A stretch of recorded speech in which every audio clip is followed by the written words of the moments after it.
It's a heck of a climb to the top. With that elusive mountain in sight, the championship begins a very steep ascent. From here, the races get longer, the intensity stronger, the points more precious, and one slip could mean a fearful fall. Now on, there are no second chances.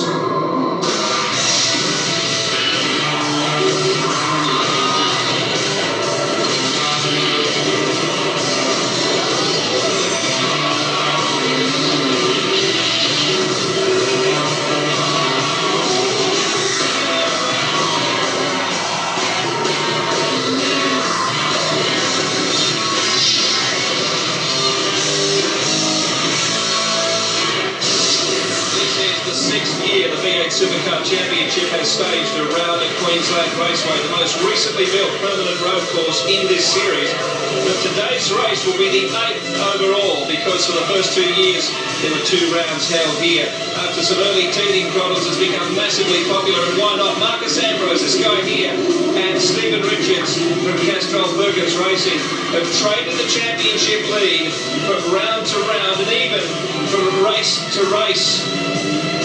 An extraordinary battle awaits us here in beautiful, warm sunshine. You wouldn't know it was winter time. Hello and welcome to the Queensland 300. Here's what's in store today. It's a pretty simple equation, really. After 3 lots of 3 races in the past few rounds, we have just the one. 280 kilometres, 35 starters, 90 laps. Look at that massive crowd. They were queued up for hours and hours this morning from about 6 o'clock. 75% race distance is 68 laps. The pit windows between 2 and 65, and the pit stops, remember, are for fuel and tyres this time. Very important. The weather forecast, well, I said at the moment, it's beautiful.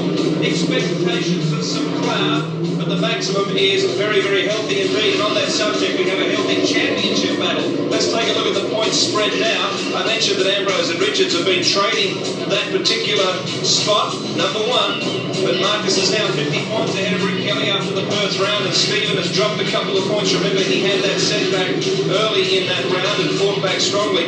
Greg Murphy just behind him, not overly happy with his situation, but he's battled away nevertheless, and Jason Bright makes up a fairly close top 5, but from there they drop away.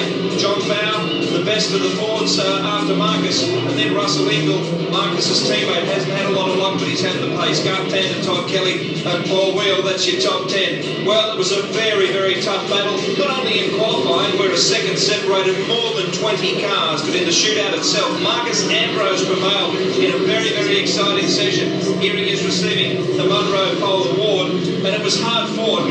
The man who many expected to dominate here this weekend. We welcome Neil Crompton for expert comments. Were you a little surprised that the local teams, well, they were strong, of course, Neil, but they weren't as strong against the Melbourne teams as we thought they'd be? No, that's exactly right, but it's happened here before. If you look at last year's grid, certainly HRT was strong, and Scapey raced very strongly here until they had that engine failure very late in the day. But it is an impressive performance when you consider that Stone Brothers, for example, have tested here 3 times this year, and what a tiny margin, 5/100ths of a second between the first 2 blokes. Isn't that fantastic? Pressure motor racing between them, and I think we're in for a fascinating race here, Billy. Interesting for a number of reasons, because it's warm, because we've got the 2 pit stop scenario for both fuel and also the tyre stop, and also from the point of view of the championship, you know, where you've got Rick in second place at the moment, but he's buried. The Kmart guys have had a really tough weekend, so lots of unanswered questions. Yeah, we've got an even more interesting championship after this particular round, but right now let's take a closer look at this circuit here.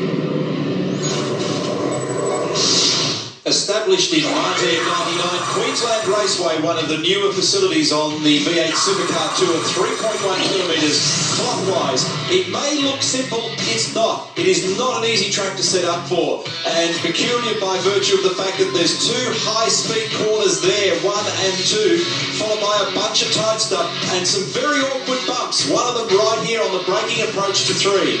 Here's the run to the left hand of 4. And 5, very easy to run out of road, and the final right-hander that dictates your pace down the straight. Now, let's go on board with Greg Murphy in the Kmart Commodore for the hot seat run around this track. There's the first set of very big bumps into turn 1, 4th gear. You have to be patient with the throttle. Car rumbles over the exit ripple strip. Late apex for turn 2. Again, patience with the throttle is critical.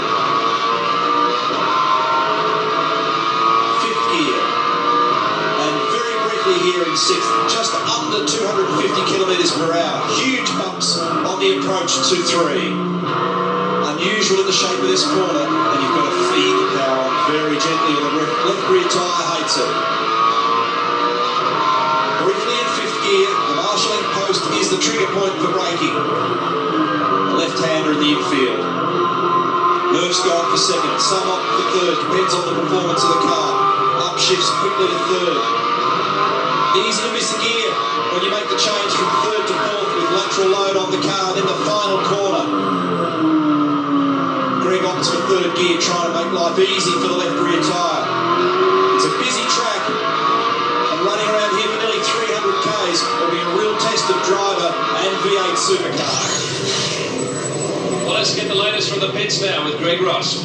Historically, the Kmart team has a knack of salvaging a result when things aren't going to plan, and that's exactly what they'll need to do today. Right now, Rick Kelly is 2nd in the series standings, Greg Murphy is 4th, but both drivers have qualified outside the top 20. Now, despite a raft of changes to both these cars, things haven't improved in handling terms. They'll salvage some time today from quick pit stops, but will it be enough to keep Murphy and Kelly in the championship hunt? Daz? Embarrassing day yesterday for some of the bigger outfits that failed to perform in qualifying. The big surprise, however, was Team Kiwi driver Craig Baird. With minimal resources and a low budget, they did an awesome job to get that car into the top 10. Another one who didn't go unnoticed was Simon Wills, who teamed up with David Bernard here in 2002 for victory. He'll start 7th on the grid. We'll take a break now, but when we come back, we'll be warming up for the Queensland 300. Stay with us.